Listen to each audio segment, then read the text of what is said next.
Dear Loyal, I hope you'll forgive me for this, but I've been wanting to write you ever since we talked on the phone. I am aware of the strain you are under, and believe with all my heart there is help for that. Loyal, I know of your feeling, your doubt, but could I just impose on you a little?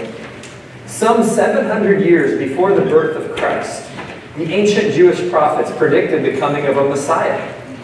They said he would be born in a lowly place, would proclaim himself the Son of God, and would be put to death for saying that. All in all, there were a total of 123 specific prophecies about his life, all of which came true. Crucifixion was unknown in those times, yet it was foretold that he would be nailed to a cross of wood. And one of the predictions was that he would be born of a virgin. Now I know this is probably the hardest for you as a doctor to accept. The only answer that can be given is it's a miracle. But Loyal, I don't find that as great a miracle as the actual history of his life. Either he was who he said he was, or he was the greatest faker and charlatan who ever lived. But would a liar and a faker suffer the death he did when all he had to do to save himself was to admit he'd been lying? The miracle is that a young man of 30 years, without credentials, as a scholar or priest, began preaching on street corners. He owned nothing but the clothes on his back, and he didn't travel beyond a circle less than 100 miles across. He did this for only 3 years, and then was executed as a common criminal. But for 2,000 years, he has had more impact on the world than all the teachers, scientists, emperors, generals, and admirals who ever lived, all put together.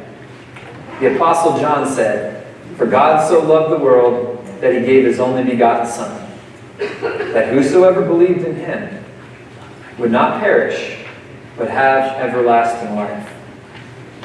He proceeds to go on to encourage Loyal to believe and to tell God that you put yourself in his hands.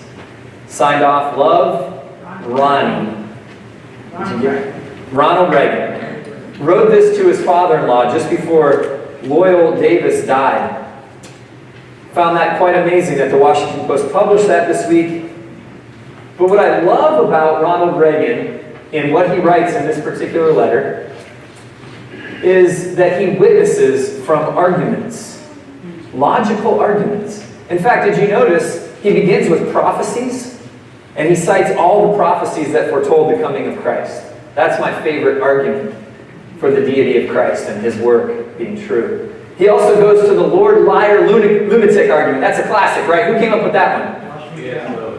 Oh, okay. C.S. Lewis, I believe it was. Lord, liar, lunatic. So he's doing apologetics here. Then he goes to the idea of an obscure street preacher who becomes the most famous person in the history of the world. After preaching for only 3 years and being crucified, yet he in fact says that this Jesus is more important than all the other leaders of the world put together. Put together. None has had the kind of influence that Jesus has had. Next, he mentions John 3:16, the classic Bible verse that sums up the whole idea of the Bible, that God so loved the world that he gave his one and only Son, that whoever believes in him will not perish, but have everlasting life. And then he appeals for faith.